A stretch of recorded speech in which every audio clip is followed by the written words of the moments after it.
You're listening to the Packernet Podcast Network.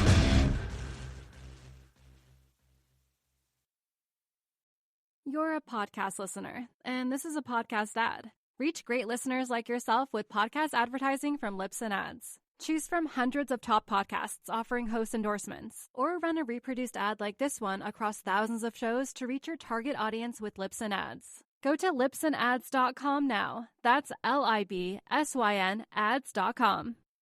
I love sports. I love them so much, I never want them to stop. But as the playoffs wind down, we get fewer games, and the sports aren't sportsing like I want them to. But FanDuel lets me keep the sports going whenever I want. All I have to do is open the app and dream up bets anytime I'm in the mood. And this summer, FanDuel is hooking up all customers with a boost or a bonus daily. That's right, there's something for everyone every day all summer long. So head over to FanDuel.com/sportsfan and start making the most out of your summer. FanDuel, official sports betting partner of Major League Baseball. Must be 21 plus and present in Iowa. First online real money wager only. $10 first deposit required. Bonus issued as non-withdrawable bonus bets that expire 7 days after receipt. Restrictions apply. See terms at sportsbook.fanduel.com. Gambling problem? Call 1-800-BETS-OFF. What's up, guys? Welcome into the Packers Total Access postgame show. My name is Clayton. You can check us out on Packernet.com. Find me on Twitter at Packers_access. You can email us, PackersTotalAccess@gmail.com. You can text us 865-658-5824. Joined alongside Jacob in Wisconsin. We may have Tim joining us here momentarily as the Packers currently trail 20-2 in the fourth quarter to the Denver Broncos. So, Jacob, you got it on in the background back there. I don't know if that's going to be an issue or not, big dog. That'd be a hell of a way to get it banned, wouldn't it? No, I don't. Yeah, no, you don't. So let's do this before we get started. Let's give it. So first things first, Jacob, as we start to dive into this, looks like we just got a sack there. Denver ball, 11 minutes left. Again, Packers trailing 20-2. So you're watching it and I can't watch it? If you can watch it without it being on the screen and get us demonetized, yeah, that'd be great. I mean, you can. Darn it. All right. Hey, kill your camera. Just kill your camera. Do it that way. Yeah. Yeah, just kill your camera. Okay. All right. But then, all right, yeah. Then we don't make the money off the advertising. You know what I mean? You know, just stuff yeah. There you go. All right. So, first things first. Some people were going, "How did you get to 20-2? What in the heck is going on out here?" Well, here are a list of the inactives today that they decided to just rest: Quay Walker, Josh Jacobs, Christian Watson, Jordan Love, Jaden Reed, Dontavion Wicks, Eric Stokes, Jair Alexander, Keyshawn Nixon, A.J. Dillon, Xavier McKinney, Marshawn Lloyd, Jarvion Howard, Carrington Valentine, Zach Tom, and Keyshawn Banks. I believe that's all of them. Yeah. So, obviously, the Packers took a little bit different approach tonight, wanting to kind of rest everyone. And they got their work in at the joint practice like LaFleur had talked about. So, Jacob, initial thoughts, man. I know it's ugly out there, but, I mean, you gotta really put this into perspective with who was on the field against the Denver Broncos number ones as well. Look, here's the thing. Yeah, that's this is actually – I know that it sounds really crazy to think that when you look at a score that's 20-2, that somehow that's a victory. Guys, look at the list. Look at the laundry list of anybody that would ever make an impact in this game. What is that, 20-some-odd players? And even such with that list the way it is, for the first – I don't know. I mean, we were in this game completely. There was only a few random mishaps here and there where – boneheaded plays, missed tackles, maybe not doing the best coverage and that kind of stuff. But honestly, I can't be mad at the fact they had their ones in with 6 minutes left in the second quarter, guys. Right. Like all their ones. I'm talking their receivers, their linemen, their defense, everything. And with that all being said, you know, I don't like it. If you look at our stat lines, our box score, it's horrible. I mean, it makes me want to cringe and go to bed. I mean, here we are talking all this smack today about how we're so confident in this and that. Well, who's basically our best receiver tonight was Samori Toure. You know, it's still early though, Jake. It's early. I will say this though, in this few flashes that I did see, I think we need to highlight that Ben Sims, I think Tyler Davis and Joe Wilson all showed that they can play the tight end position. I think that Tyron Hopper out there, he had 11 as of right now, 11 tackles. And granted, he's been here and there, kind of missing some here and there. Eric Wilson, I thought, showed really well.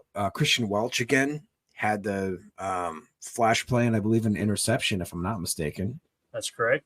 And a tackle for a loss. And a tackle for a loss. And Katan Oladapo's been out there. Haven't seen him do much other than jump on the pile.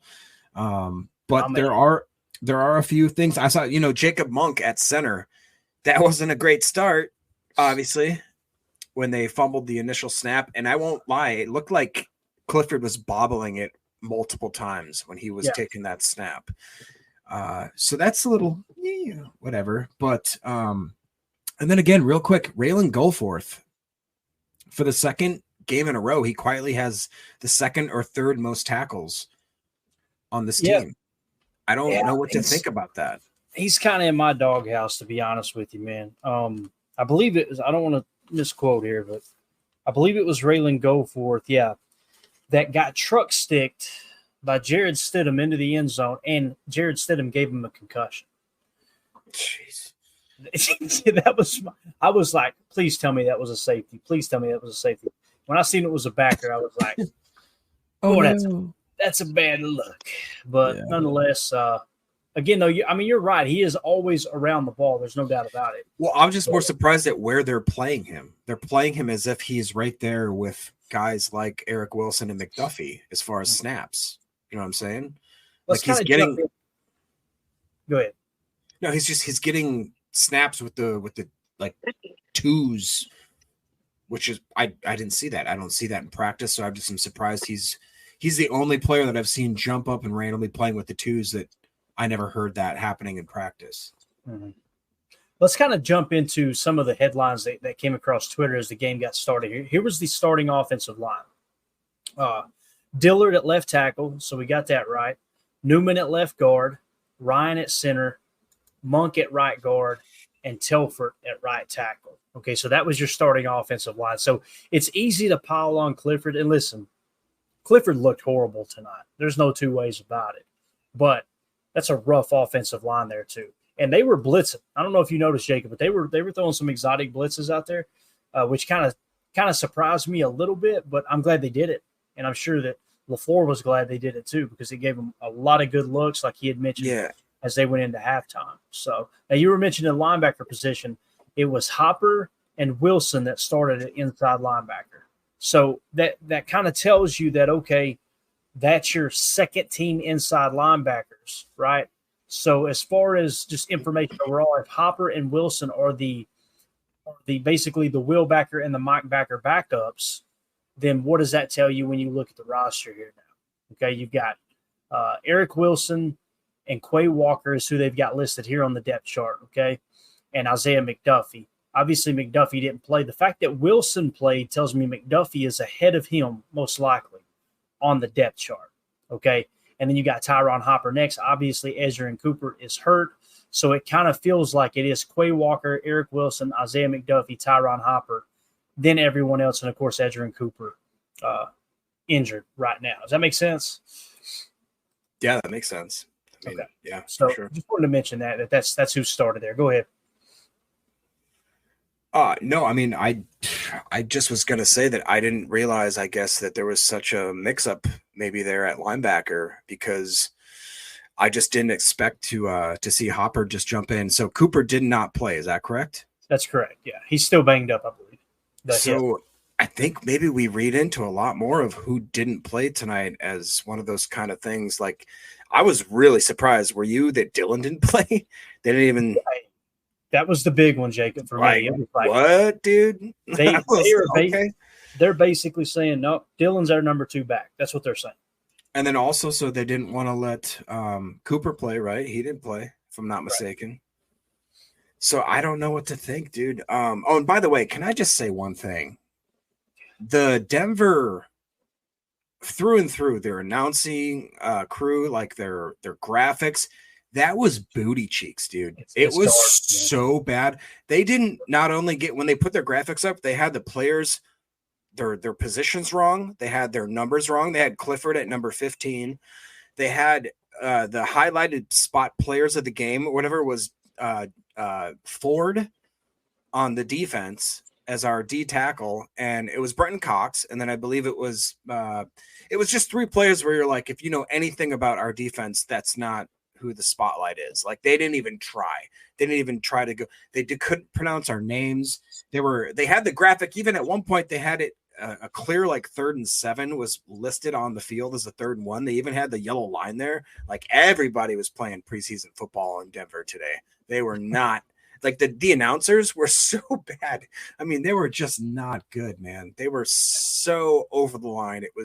It makes me really appreciate how good, like when you have to listen, not have to, when you are privileged to listen to Wayne Larrivee or even The Rock. Like Rock's maybe our guy that's a little bit, if you don't know his style, you're probably like, oh, this guy's, what's he talking about? But even that, it's like endearing. It's charming.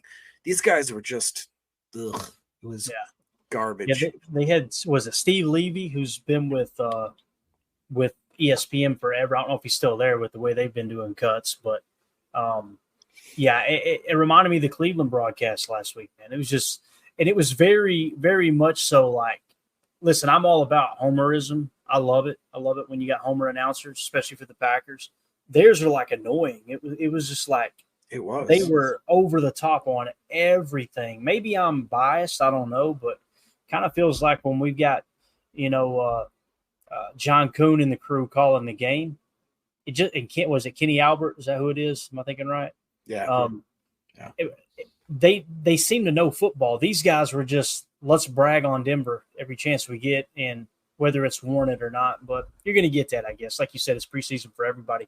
Another interesting note, Wes Hocklewitz said the Packers start in nickel with Bullard in the slot and Anthony Johnson Jr. alongside Evan Williams at safety. So there you go. That would suggest, Jacob, that Javon Bullard is the backup slot defender, and Evan Williams and Anthony Johnson Jr. are right behind Xavier McKinney as far as the safety position goes. The only thing that's a little bit convoluted there, well, I guess Williams is probably, if Bullard will be your starting safety, okay, in your base.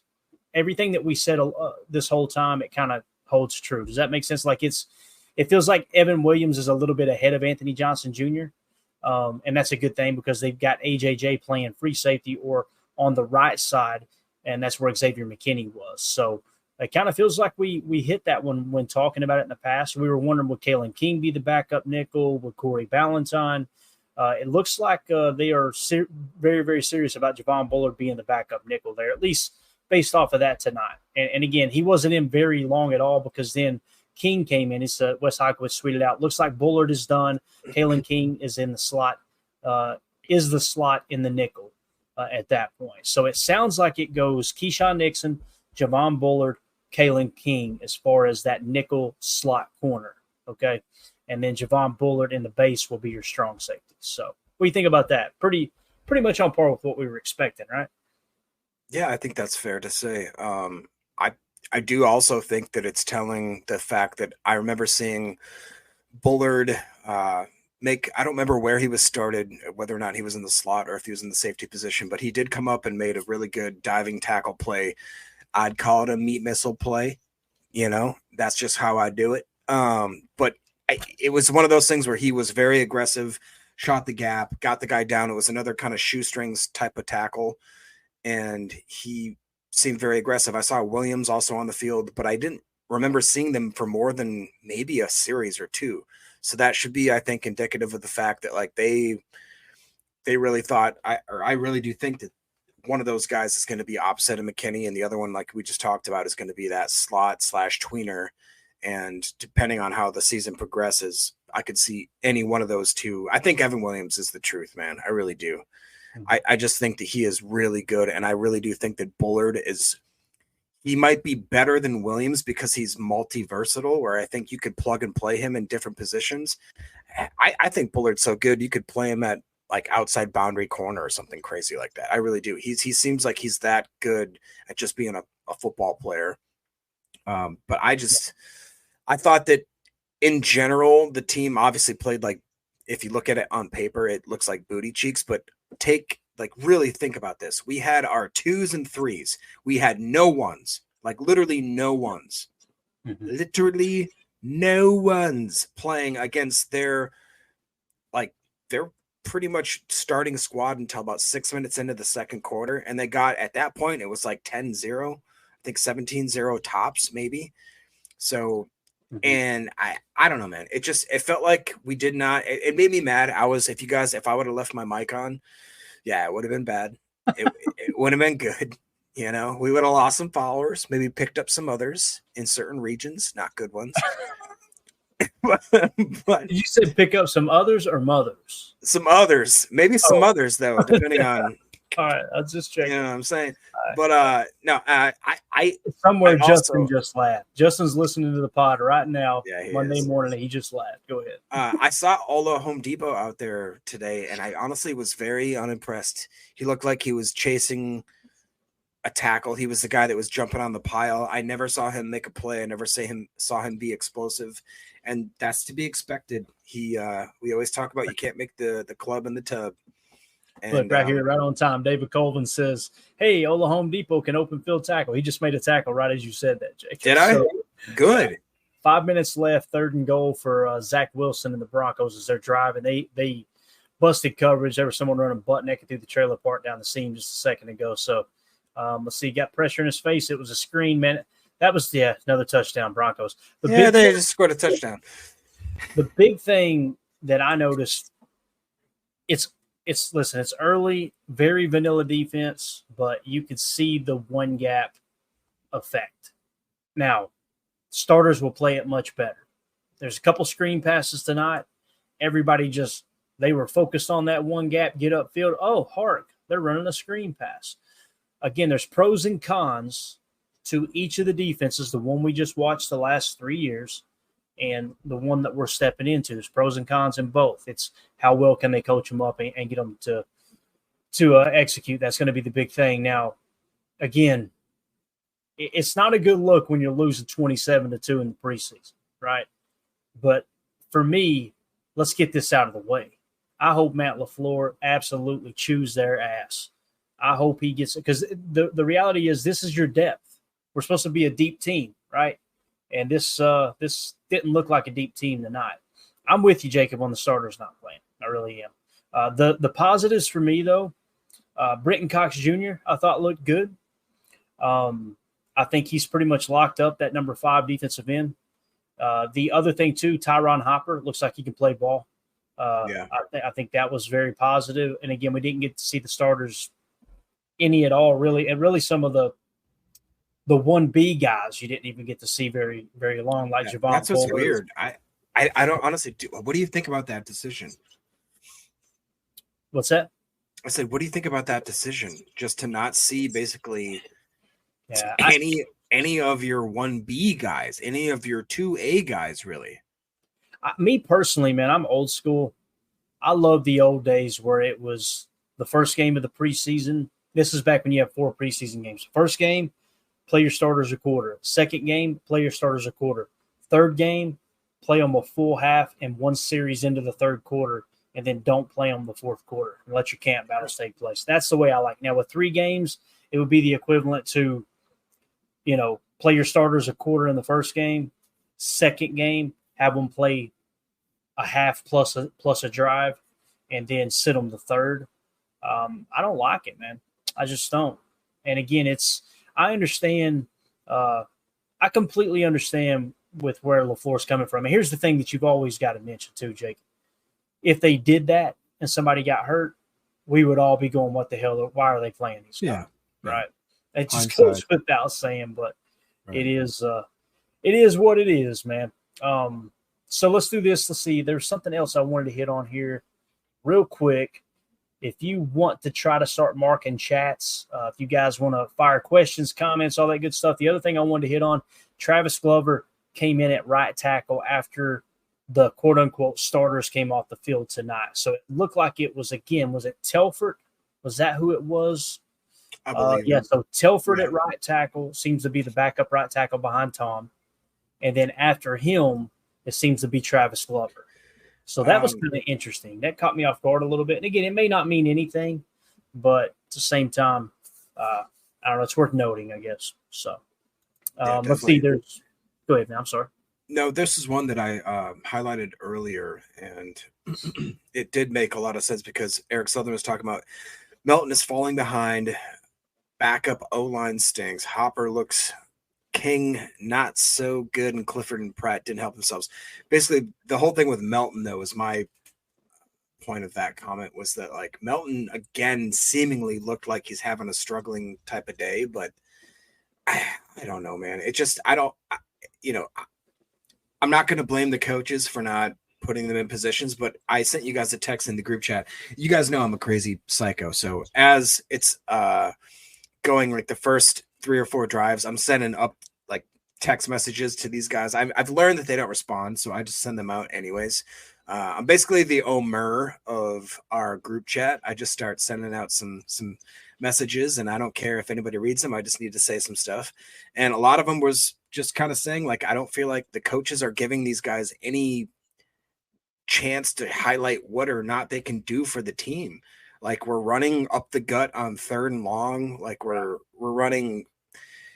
You're a podcast listener, and this is a podcast ad. Reach great listeners like yourself with podcast advertising from Lips and Ads. Choose from hundreds of top podcasts offering host endorsements, or run a reproduced ad like this one across thousands of shows to reach your target audience with Lips and Ads. Go to lipsandads.com now. That's LIBSYN ads.com. You're a podcast listener, and this is a podcast ad. Reach great listeners like yourself with podcast advertising from Lips and Ads. Choose from hundreds of top podcasts offering host endorsements, or run a reproduced ad like this one across thousands of shows to reach your target audience with Lips and Ads. Go to lipsandads.com now. That's LIBSYN ads.com. You're a podcast listener, and this is a podcast ad. Reach great listeners like yourself with podcast advertising from Lips and Ads. Choose from hundreds of top podcasts offering host endorsements, or run a reproduced ad like this one across thousands of shows to reach your target audience with Lips and Ads. Go to lipsandads.com now. That's LIBSYN ads.com. You're a podcast listener, and this is a podcast ad. Reach great listeners like yourself with podcast advertising from Lips and Ads. Choose from hundreds of top podcasts offering host endorsements, or run a reproduced ad like this one across thousands of shows to reach your target audience with Lips and Ads. Go to lipsandads.com now. That's LIBSYN ads.com. Simple, like basic stuff. And I understand that we don't want to show our cards in preseason and all that kind of stuff, but at the same type of conversation, how do you dictate whether or not your guys can do certain stuff in situations if you don't test it?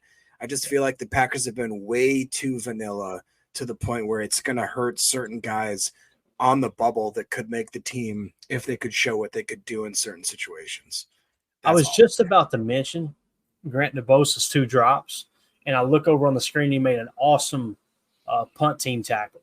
So did he? Yeah, but we can just about begin to run through the stats here because Denver has the ball back, and there's there's only 4 minutes left in the game. So as it sits right now, go ahead, Jake. What you got? Justin you guys remember Justin from the Fantasy Podcast, who also helps us with a ton of stuff at the network. He just sent a really great text to both of us, Clay. He said that missed kick may have been the most impactful or most important thing that happened in all of the game. That's 100% true. He missed that thing way right. Bad. That thing landed over there in Lake Tahoe somewhere, man. And that's probably not even close to the Rockies. But, so that's something that stood out. Grant DeBose with the 2 drops, that's going to hurt him. To me, and Malik Heath, good. Yeah, I was going to say, let's look at it here. Malik Heath, 6 targets, 3 catches, 22 yards. He led the team, but that's like being the smartest kid in Harlan County, Kentucky. You know what I mean? Not a very good accolade there. Samori Toure, 2 targets, 2 catches, 17 yards. Emmanuel Wilson, 2 targets, 1 catch, 11 yards. Ben Sims, 1 target, 1 catch, 10 yards. Bo Melton, 3 targets, 2 catches, 10 yards. I'm telling you, man, the Grant DeBose drops hurts. That hurts. Yeah. Do you agree with me that I feel like the only person that maybe helped themselves drastically today, Emmanuel Wilson, every time he got the ball, I was like, oh, he's only going to get a yard, and he'd fall forward for 3. Or I'd see him run for 7, and I'd be like, oh, he's got 7, and then he'd fall forward for an 11. or I thought he'd be behind the line. He'd fall forward for 2. Like that's the blocking was horrible. bad. I know this should never happen, but it does feel like Emmanuel Wilson can get those tough yards better than AJ Dillon. Like, and that, I'm not excited to say that. It sucks. It sucks. But I know what you're saying. I mean, 13 carries for 41 yards. Those aren't great numbers. But you're right, man. It was never once did you feel like, oh, bad decision there. It was always getting hit in the backfield and falling forward. Here's the thing: is look at that rushing total. 13 on 41. Yeah, that's not great. But look at the others: 8 for 18, 1 for 11. Yeah, Sean. And Cliff, literally the other good ones are our quarterbacks. Otherwise, everybody else couldn't even scrape up peanuts off the ground, man. It's just a little over 2 yards a carry for Merriweather, for sure. Yeah. So 3:12 left, 2nd and 6 for the Broncos. They're up 27-2. They're probably going to work on a little 2-minute drill here. Don't get mad if they try to run up the score here. I think it's an awesome opportunity for whatever defensive players are in there. If they do want to put a 2-minute drill together, let's see what we can do here and get a little something on tape. They're just running the rock. It looks like they're right through the middle. But that one gap, man's got me worried. Again, it's preseason. I've got to tell myself to calm down. We'll see how it goes as we move forward. But I know there was a lot of tweets in Twitter. Did you see the one with Scooby-Doo, Jacob? Yes. Where they showed Jeff Hafley and they pulled the mask off and it was Joe Barry. that pisses me off because it's like, dude, I'm sorry. And the same, I saw a couple of people that I even respect. They're like, this is our offense right now.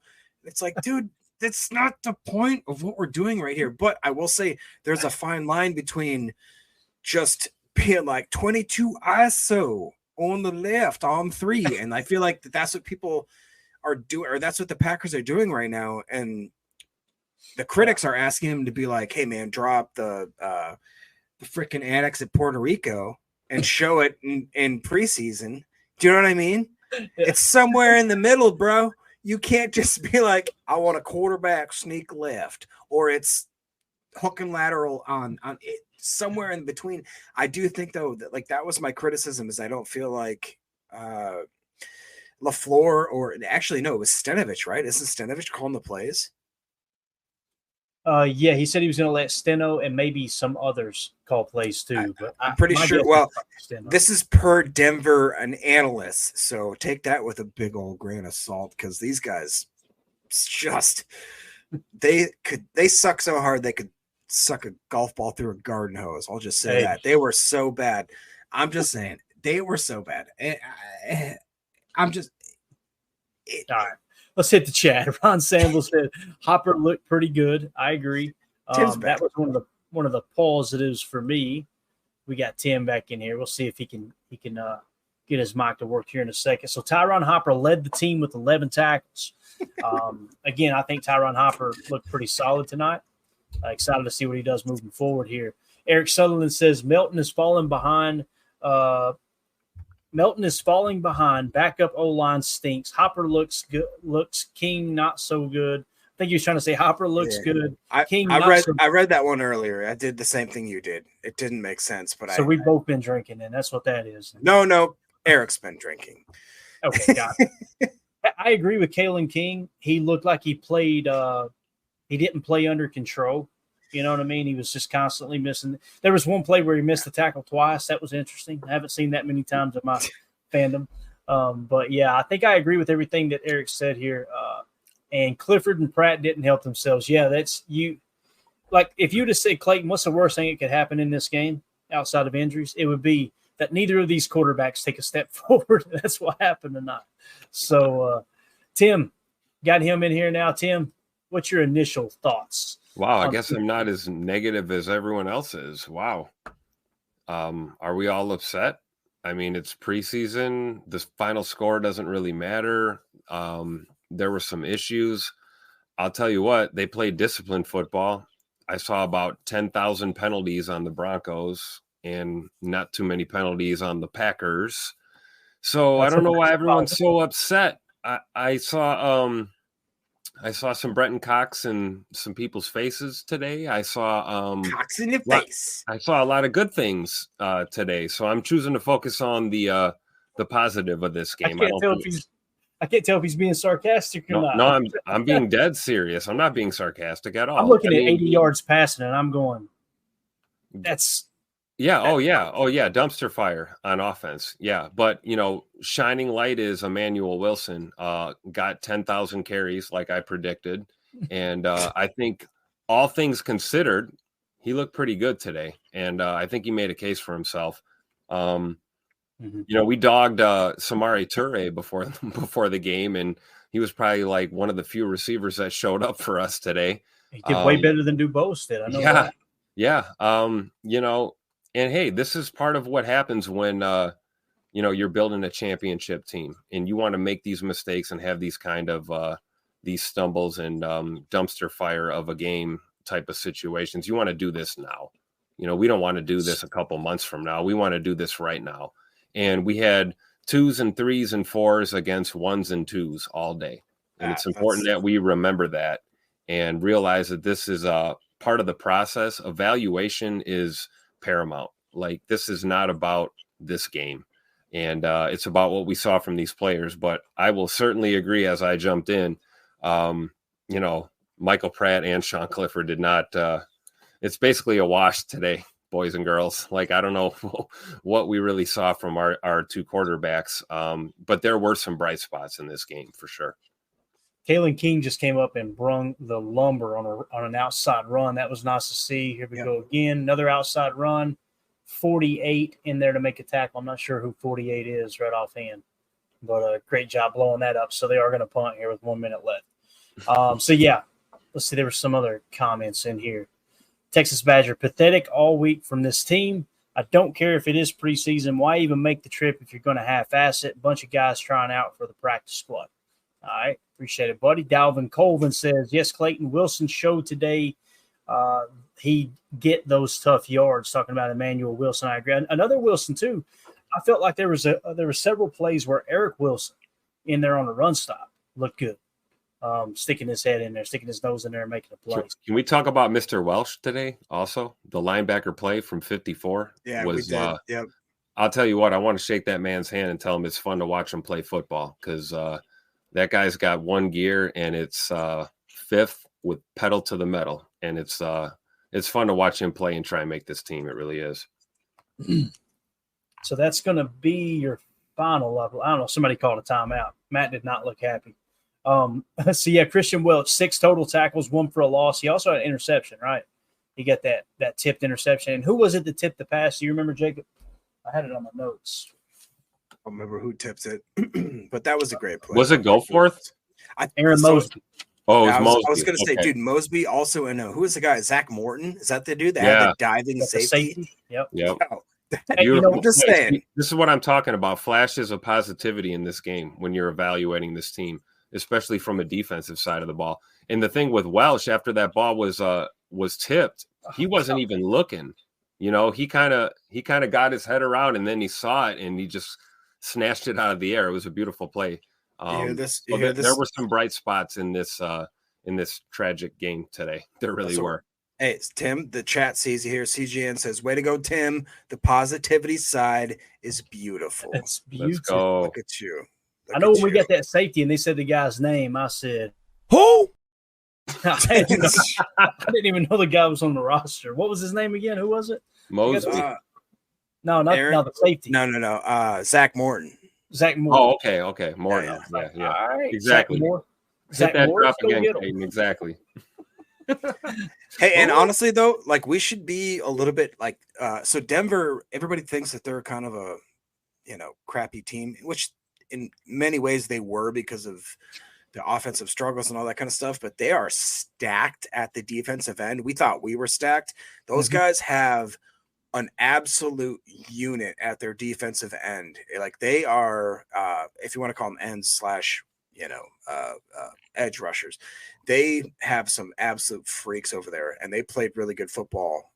That Nick Benito, he's going to be a stud, and we did not have any of our starting line out there, and these guys got basically thrown to a bunch of dogs that are been going against them for even a practice. They kind of know certain tendencies, that sort of stuff. So I thought that all in all, I mean, I don't remember. Did the quarterbacks get sacked more than once or twice, if that? You talking about the Green Bay Packers? Packers? Yeah. Like, as much as I want to dog on all the, how bad, quote unquote, we did, I don't. 2 sacks. How much? 2? Okay. One was a strip sack, though, on Pratt. So. Right. Yeah. That one hurt. Didn't Pratt pick that one up, or one of them picked it up again? Or did we not lose it? I thought we were. No, it looks like Jonah Ellis recovered it. He's the one who. Oh, no, that's right. Yeah, that's right. So there you go. So yeah, we. I think it was Stanley that just muffed the punt too right toward the end. So that's not going to look good for him as far as special teams contributions. So let's go back to the chat here real quick. Dennis Shook in the chat said, Clayton, didn't you say that if AJ doesn't play much, that he's basically a lock to make the team? Absolutely. And that, to me, that's what it said. They treated him almost like a starter tonight. Like, hey, look, we're not playing our starters. AJ Dillon's a lock. I believe that. I don't think there's any world where, based off of that information right there, where AJ Dillon is not going to make the roster if he's healthy. Then they better keep 4 running backs. They will definitely have 3. Even if Marshawn Lloyd is on the injured reserve, I think Emmanuel Wilson will be on the roster. If you're saying that Marshawn Lloyd is healthy week 1, that we carry 4, including Emmanuel Wilson, it would be breaking precedent. That's for sure. Yeah. I couldn't tell you the last time the Packers carried 4 running backs. I know last year they only carried 3. I think the year before they only carried 2. If I remember right. That's the thing with Lloyd, though, is like it could go either way at this point, right? We're kind of waiting to see what they're going to do with him. So I guess that's kind of the determining factor, right? Is he going to go to IR or is he not? Yeah. If I had to put money on it right now, Tim, I would say he's probably going to get IR. Just because hammies are so weird. It's not like something where, man, you got a bad hammy next week. All right, you're good the rest of the season. Yeah, especially in a running back. Yeah, for sure. Yeah. So we'll keep our eye on that as we move forward. Greg Ross said, I was hoping our second string would be more competitive. It made me sad. I agree with that. I expected them to come out with a little more, I don't know. Gusto? The piss a little hot, Yeah. But, that, again, Matt LaFleur and his coaching staff is going to have a field day with this tape. Yeah, the piss was lukewarm. It wasn't hot. It was lukewarm today. They're going to it's going to be a great teaching point. There's no doubt about it, man. And Greg Joseph kicking that thing all the way down there into the valley. I've been telling y'all for a year and a half. Anders Carlson's our dude. I've been saying it forever. Do you guys think that there's some benefit to the fact that we just went on the road with what probably will be the youngest team for the second year in a row, and we had to go through basically kind of tougher times, especially this last one here. We're going on the road, we're traveling, we're looking at high altitude, we're practicing an unknown type of stuff. We didn't have a great practice. We're not playing our ones. That's a lot of adversity. You know what I'm saying? That's good to get over, like Tim just said about kind of the hiccups. You want to get those done right away. Get those stuff out of the way. And that way, by the time you get to the week 1 of the actual game time, and dude, we haven't had a home game yet. I mean, we had the Packers night, the family night, but that's not the same. These guys were told explicitly, like, you do not touch this player, that player, this player, basically any player. You don't hit them the same way you would hit anybody that you're going to ever play in any game time situation. So I think that's maybe we have untapped potential, what's the word? Momentum, freaking pizzazz. You know, all that's going to get them catapulted. It made me mad, dude. I got so excited to watch this game, and then I just sat there eventually just looking like, I hate this. And it got me really. His chat's off the rails, too, man. Look at this. Nate Dogg, is it bad if it burns when you piss? Carly Ray, of all people, yes, get tested for syphilis. Yeah. If you can take a pill for whole new meaning to the piss is hot. Yes. John Schmidt in the chat said, I agree, Tim. Offense was unwatchable, but Hopper looks good. Cox flashed. Don't be flashing Cox.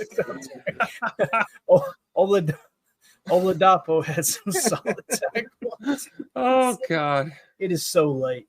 I don't know. I'm not a doctor.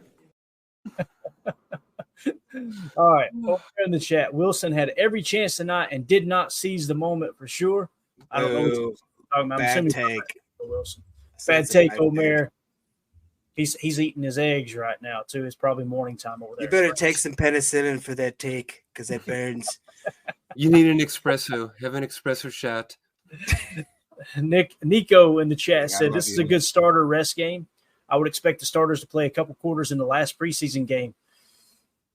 Before this game, I go, now I'm going, yeah, why don't we do that? Why don't we get them just a little bit, a little brush up there? Because this was kind of ugly. Silver Fox in the chat says the announcers made this even harder to watch. They really Which announcers are we talking about here? Dude, We're they talking were about so Steve. bad. Is it Steve Levy? Is that his name, Tim? That Oh, used God, to I don't have to deal with that crap. I had Kevin Harlan and I had John Kuhn. So Did you really? Yeah, that Oh, was good. That's great, Tim. Congratulations. You live in Green Bay, Wisconsin. Thank Kevin Harlan is so good, man. He's just like Oh, yeah. Upper you. echelon. These announcers were bad. I'm They just had to saying. be a former Bronco caller. And this is, what, NFL Network feed? Is that what you're talking about? Yeah, but it was I Broncos. think it was the Broncos. local Broncos. network coverage. Oh, yeah. It See, was that's the blessing, being a Packer fan, right? Yeah. That's what Jacob was talking You about. get Kevin Harlan and John Kuhn on the TV broadcast, and we get The Rock and we get Wayne Larrivee. You know who I get? On the radio. You get a lot of other things. All right. No comment. David in the chat said, with how Wilson is playing, what do you think about our for Lloyd to really make sure he's good to go? Like you said, Clayton hamstrings can be tricky. Again, I would much rather him be unavailable for the first 4 weeks of the season and have him for the rest of the year than to try to rush him out there week 1. Then we look up week 3. He's out for 4 weeks with a hammy. You come Christian Watson.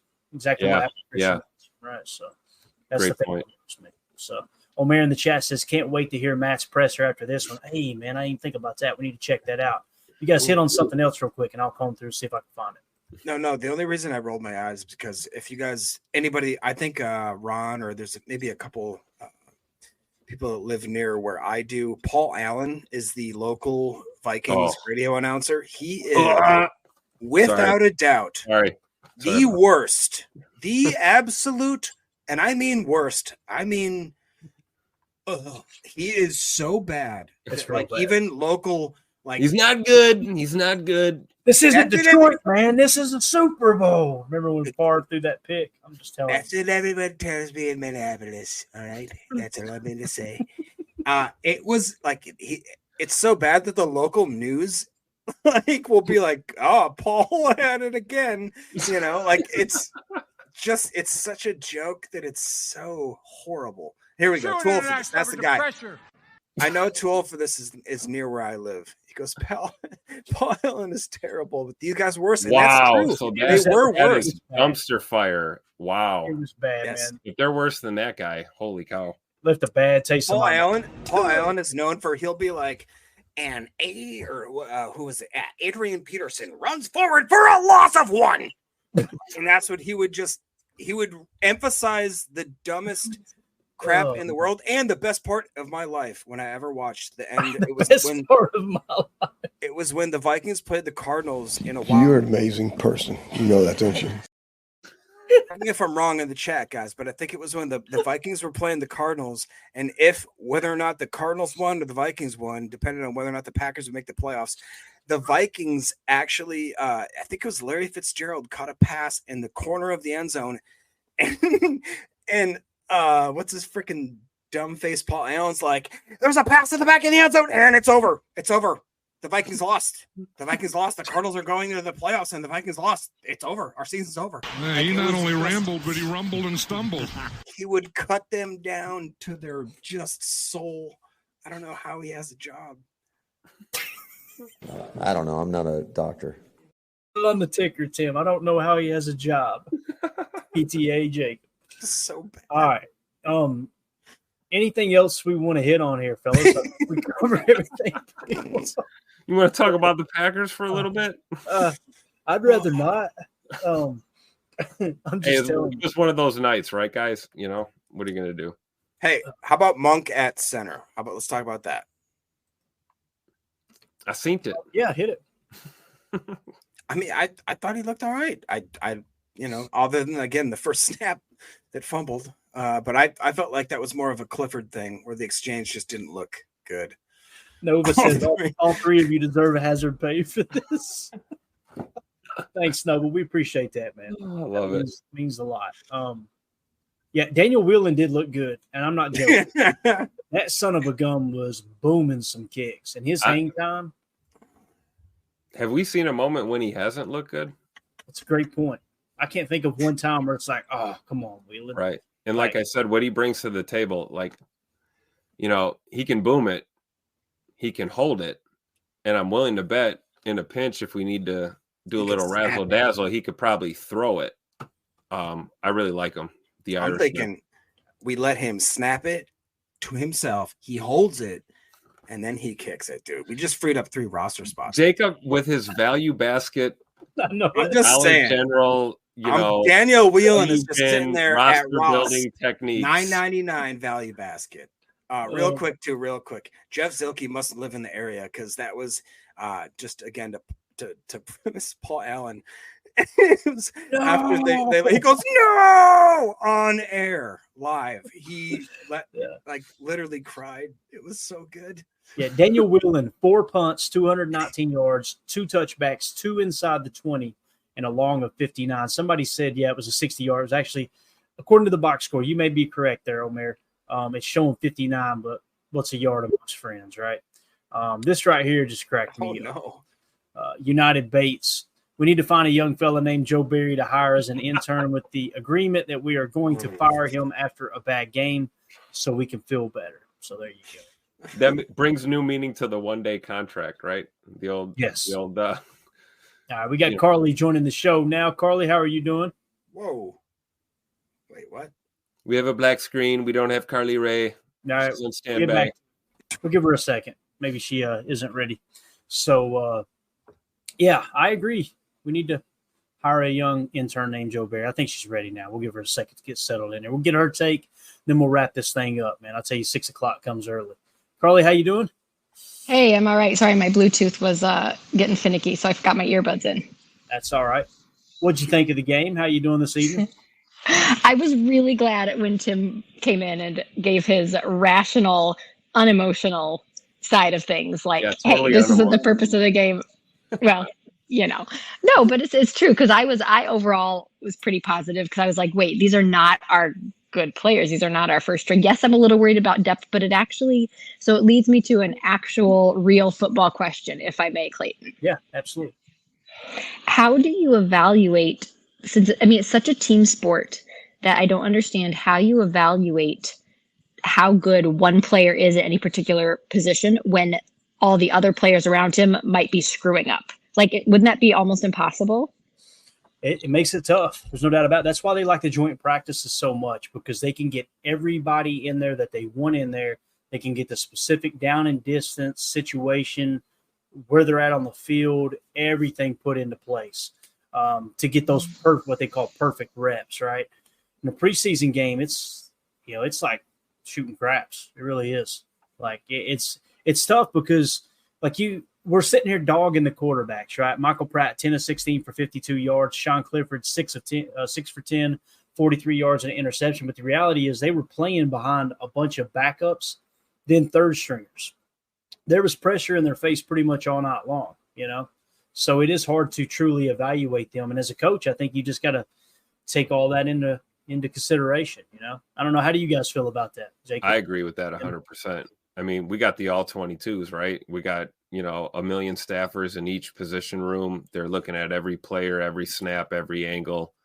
And you got to consider the fact that who are they going up against, right? Like we talked about that, ones against the 2s, 3s, and 4s and things like that. It's all, you got to kind of put that all in the blender and make the best decision you possibly can, I guess, right?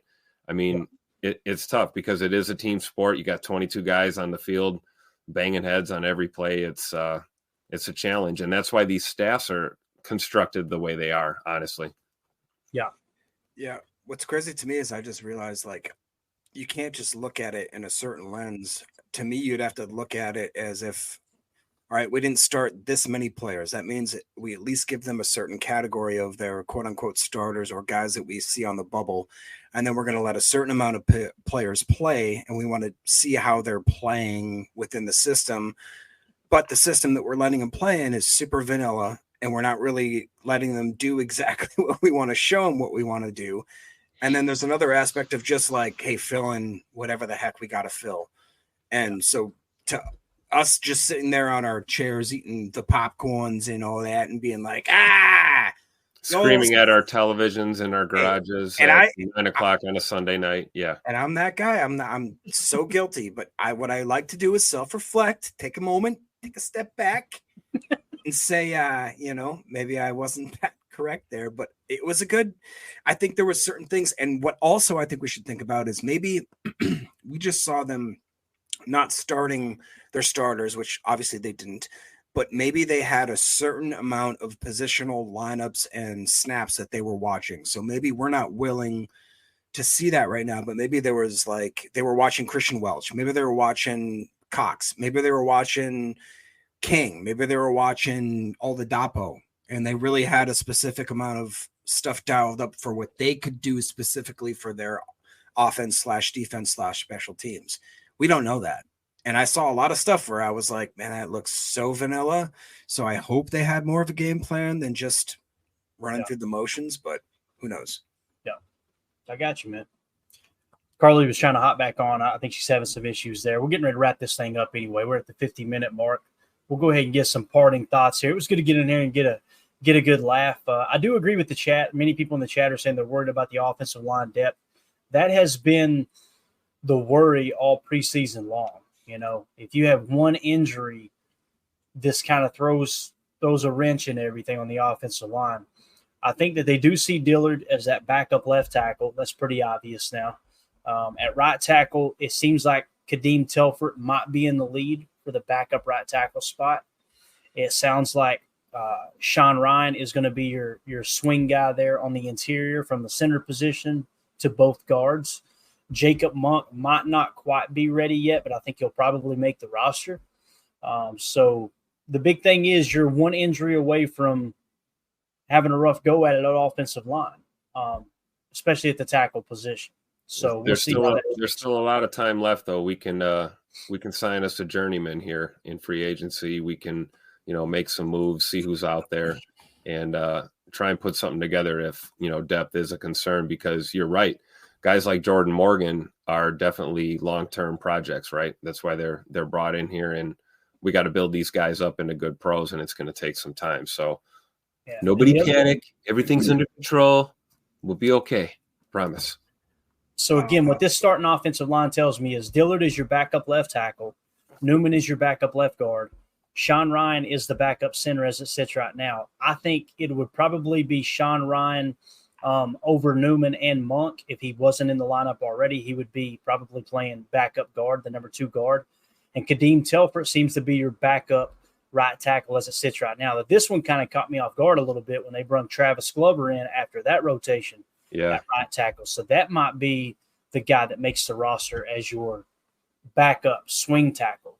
It might be Travis Glover. Could be. Just so y'all know, it sounds like Matt LaFleur apparently is up there talking, and he's actually saying that Mayor said he's calmer than expected, so that must mean he's cooler than a polar bear's toenails, so we're okay. But also, Mr. Mikey said Matt LaFleur is talking hot piss.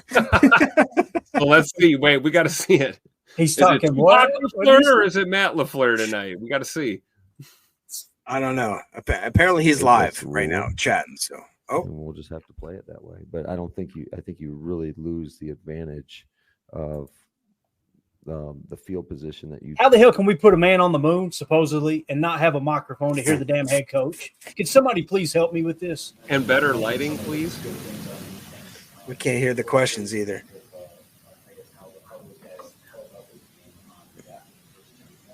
This must be Wildy. This one's taking a minute.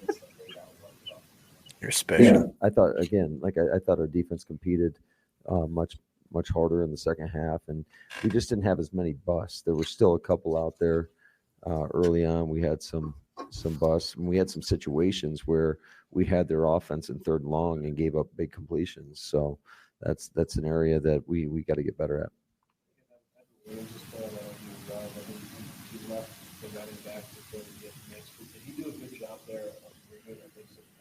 No, I don't think you can't leave him in that situation. So we got lucky. I mean, because it was close. So, but certainly you can't leave your man in that situation. But that's a good learning lesson. I mean, Evan's a young player. I think he's got a bright future in this league. He's a very smart player. But it's just one of those, and that's tough. It is a tough deal. You know, when a guy's gets contained or breaks contain and gets out of the pocket, certainly our pass rush has to be better in that situation to not allow, especially when we know guys are capable of moving the sticks with their legs or extending plays. Our pass rush has to be coordinated, so we can't allow a guy to get out of the pocket. See on that when you went for it on 4th and 1 that were stopped for no gain.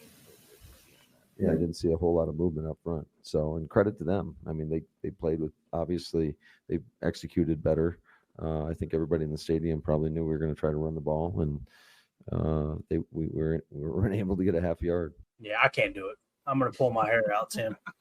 I just don't understand it. Y'all about to get a rant episode from me here. Look at AFAM. I'm going to show up there one of these times holding a lamp over Coach LaFleur so we can see him. And we might not be able to hear him, but at least we could see him. Can we Dennis show we'll answer, Clayton. We never put a man on the moon. I appreciate that, Dennis. Thank you, sir. Go ahead, Jake. No, just do you know what a freaking lapel mic is? You could they cost $13 on Amazon, shipping included. Yeah, those are just send one. Those are every single one of the pressed. Well, it's the Packers can spend at least $200 or $300 on a lapel mic. My point, Tim, is that for less than it takes me to run a Uber to Minneapolis, which is not it. God, I hate it. Why on earth would you ever do that? Respect Orange just says media is asking questions in a sizzling kitchen.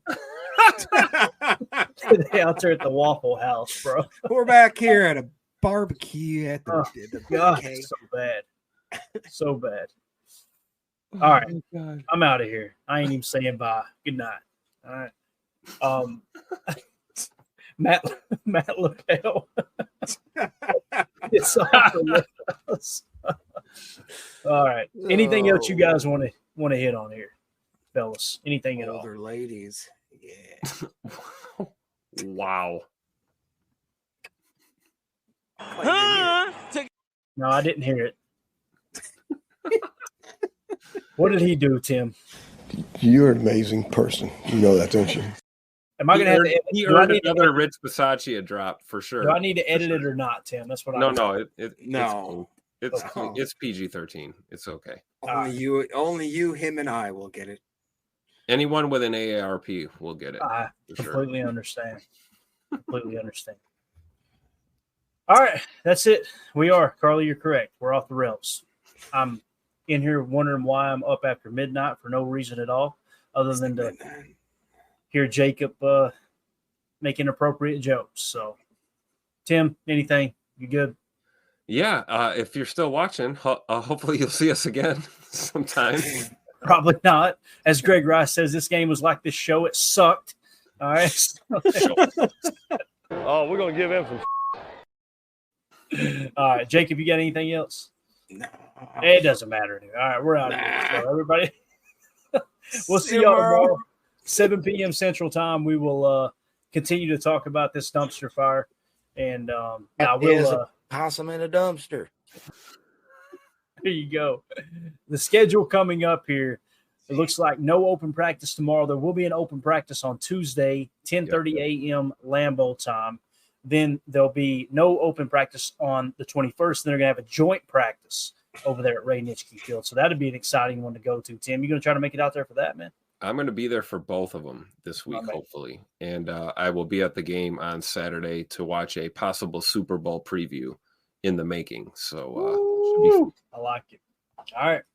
There you go. You heard it here first. You heard it from a fan. All right.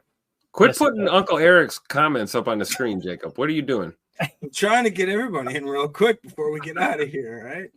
You guys would. For those of you listening on the pod, Thank you for making us a part of your day. Listen, do me a favor. If you truly think this show sucks, let us know by hitting that like button. All right, we do. Yeah. So, Gentlemen, which brings me to my next point. Don't smoke crack. There you go. We'll see y'all tomorrow. Take care.